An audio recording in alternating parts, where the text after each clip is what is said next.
In this video, we will see how to add two complex number by using operator overloading. Operator overloading means we are overloading an operator. That means we are adding some additional functionality to the operator. Okay. Now see this example. So in this example I am creating a class complex and I am taking two private variables, real and imaginary part, because every complex number contains one real part and one imaginary part, and I am creating one default constructor with calls implicitly, and I am taking input method to read the values of real and imaginary part, and I am writing operator overloading function. Here I am overloading the binary operator plus operator. So the return type complex is the return type. It stores the return value, and the operator keyboard and the binary operator symbol plus, and here I am taking C2 object as argument. Here C2 is the explicit object, okay, and in order to store the result value, I am taking the temporary variable of type complex, okay. Now here I am adding the C1 real part to the C2 real part. C1 is the calling object. C1 is used to call this operator function. It is the implicit object. Therefore, you need not to mention here. It is the implicit object. Therefore, you need not to mention. But you have to mention the explicit object. Okay. And here as well we are adding the C1 imaginary part to C2 imaginary part, and the resultant value is stored in the temporary variable, and finally we are returning the temporary variable. Okay, and this output method is used to print the output complex number. And here I am writing the main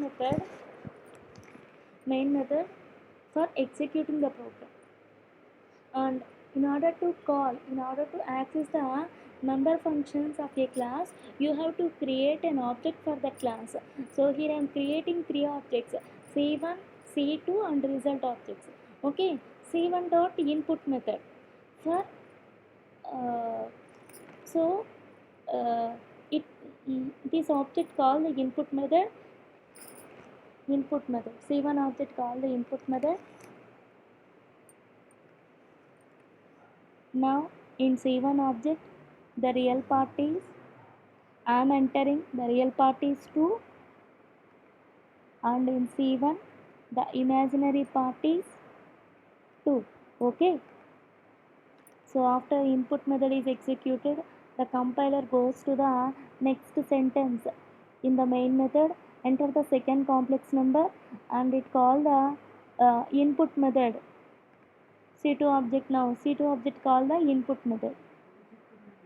Again in C2 object, the real part is 2, and in C2 object I am entering the imaginary part is 3.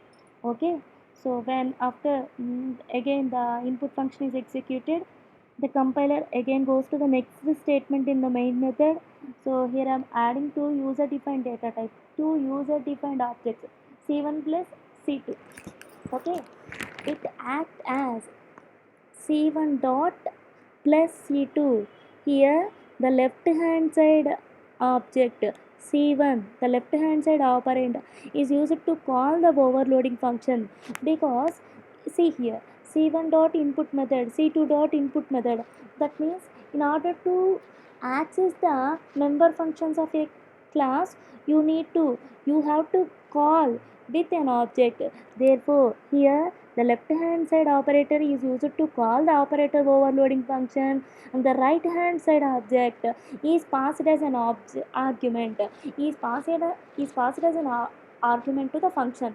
Therefore whenever the C1 calls the operator overloading function, the cursor goes to the compiler goes to the function. Okay, operator overloading function. So in this function C2 is the explicit object. So here I am adding C1 real part to the C2 real part, C1 real part to the C2 real part. 1 plus 2 3. Therefore the temporary variable, the real part is 3, and here I am adding the C1 imaginary part to C2 imaginary part. 2 plus 3, 5. Therefore 5 is stored in the imaginary temporary variable of imaginary part, and finally we are returning the temporary variable, and this output method print the temporary and imaginary part. So whenever this function is executed, then the result value is stored in the result object, and finally we are calling the output method by using the result object. So this output method print the real and imaginary part. Okay, so this is about how to add two complex number by using operator overloading. Thank you.